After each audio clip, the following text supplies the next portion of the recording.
Ação!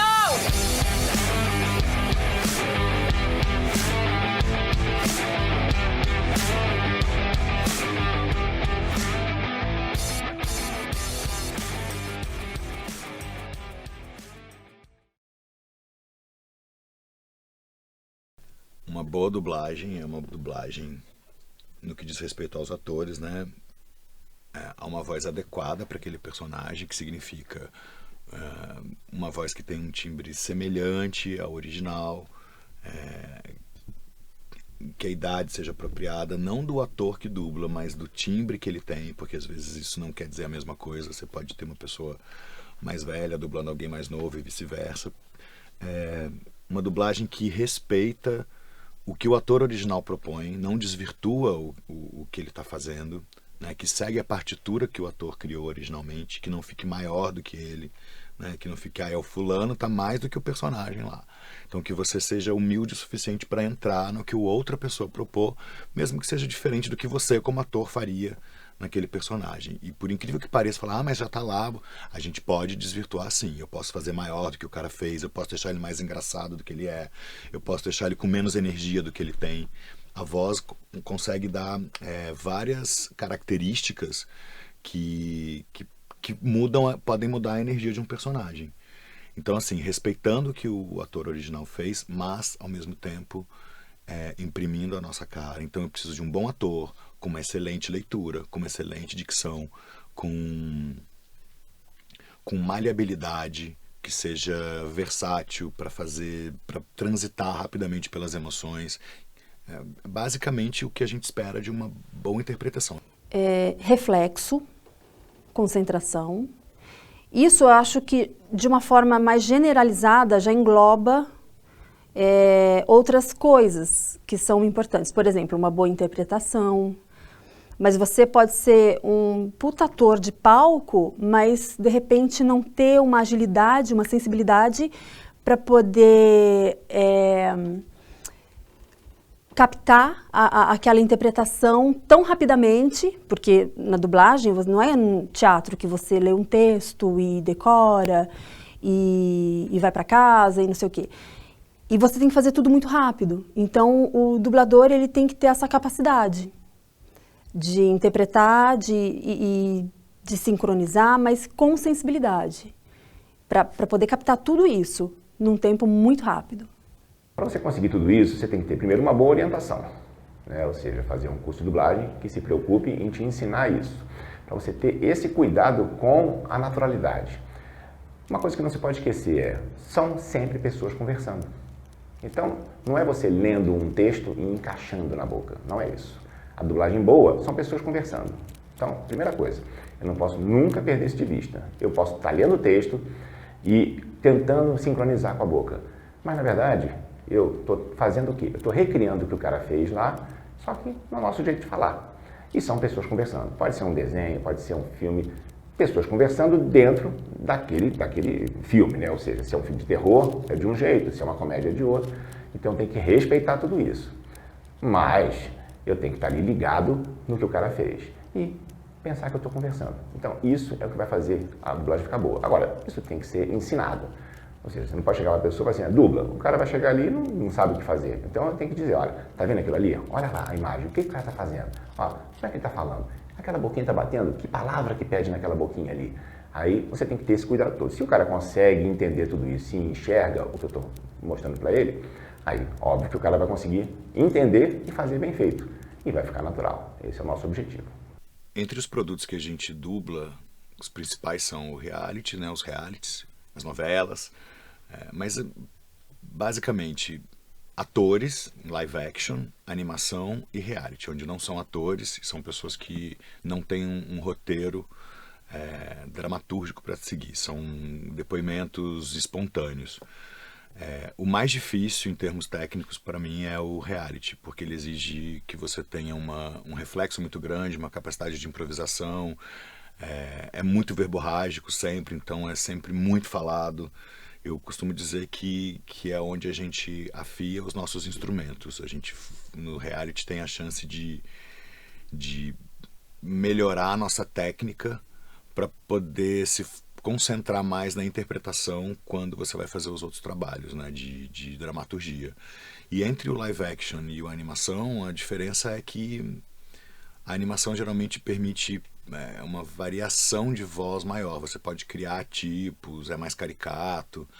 E muitas vezes é o que as pessoas até conhecem do trabalho, né? Ah, você dubla, você faz quantas vozes?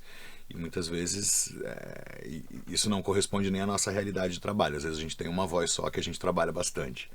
Dublar para crianças tem um cuidado maior, né? Não só com o linguajar, né? Com o que você está falando, né? E com a intenção do que está ali. Mas, na verdade, a gente respeita o que está no desenho ou no filme, né? A gente não pode mudar muita coisa. Durante um bom tempo, a gente tinha que realmente fazer isso com qualquer filme, né? Não se podia falar palavrão, não se podia falar nada. Hoje em dia está mais liberado, mas num filme infantil não faz o menor sentido, né? E para a criança, aquilo é fundamental. A criança, na cabeça dela, o personagem fala, né? A diferença de gravar diálogo com parte cantada nos filmes é porque é realmente diferente. Uma coisa é dublagem, outra coisa é música. Então você não tem... uma coisa não precisa da outra, sabe? Por isso que muitas vezes quem dubla é uma pessoa e quem canta é outra. Então, quando você vai gravar música, você só canta. A pessoa nem precisa ser dubladora. É só chegar, o diretor de canção vai te orientar ali, você vai gravar, vai escutar verso por verso, vai gravar verso por verso. E a dublagem já é o processo normal de dublagem mesmo. Então, são coisas bem distintas. A coisa de ter um dublador dublando de fato e outro cantando vem de muitos anos, né? Porque às vezes nem todo dublador canta. E às vezes é um ator que por exemplo, se eu não cantasse, é um ator que eu dublo em todos os filmes. Vamos botar o Chris Pratt, é um ator que eu dublo muito. Aí ele aparece cantando pra caramba num filme, só que eu não canto.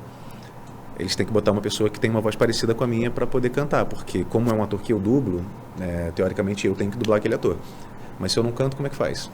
Então, eles buscam pessoas que têm vozes parecidas para poder cantar, e muitas vezes você não percebe. Você pega esses filmes da Disney, todos os antigos, todos eles acontecia isso e ninguém percebe que era uma outra voz, sabe? Se você tem que ser um ator para você ser um dublador, para você dublar as canções você precisa ser um cantor. Isso não é cantar no chuveiro.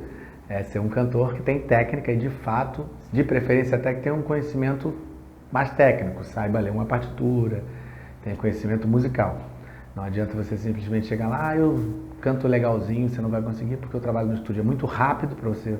Você aprende uma canção no mesmo dia, você tem que gravar ela no mesmo dia, sem nunca ter visto antes. Isso é uma coisa completamente nova. Então, para você fazer isso, você tem que ser um profissional qualificado também para fazer isso. Então, são dois mercados completamente diferentes e os dois precisam ser tecnicamente muito bem embasados. Você tem que ter tido estudo profundo para fazer os dois. Vamos à batalha, guerrear, vencer, derrotar os Hunos, é o que vai valer. Vocês não são o que eu pedi, são frouxos e sem jeito algum. As canções, elas têm em número menos, né? A dublagem falada ela é muito maior. Mas existem muitos filmes musicais. E mesmo os filmes que não são musicais, como assim, o Mulan, que eu fiz, que tem bastante música, Corcunda de Notre Dame, A Bela e a Fera, esses filmes musicais mesmo. Mas tem muita série assim que tem música. As pessoas não têm muito essa noção, mas assim, Phineas e Ferb, por exemplo, é uma série que tem muitas musiquinhas, assim, pequenininhas, já fiz várias coisas. Então, assim, tem um mercado também grande. Não é tão grande quanto do falado, mas é bastante grande também. Eu adoro fazer seriado. É o que mais me dá prazer de fazer. Por quê? Porque eu tenho como ficar íntimo de um personagem, né? Eu tenho como conviver com ele mais tempo. Isso permite que eu tenha uma intimidade com ele na hora de fazer.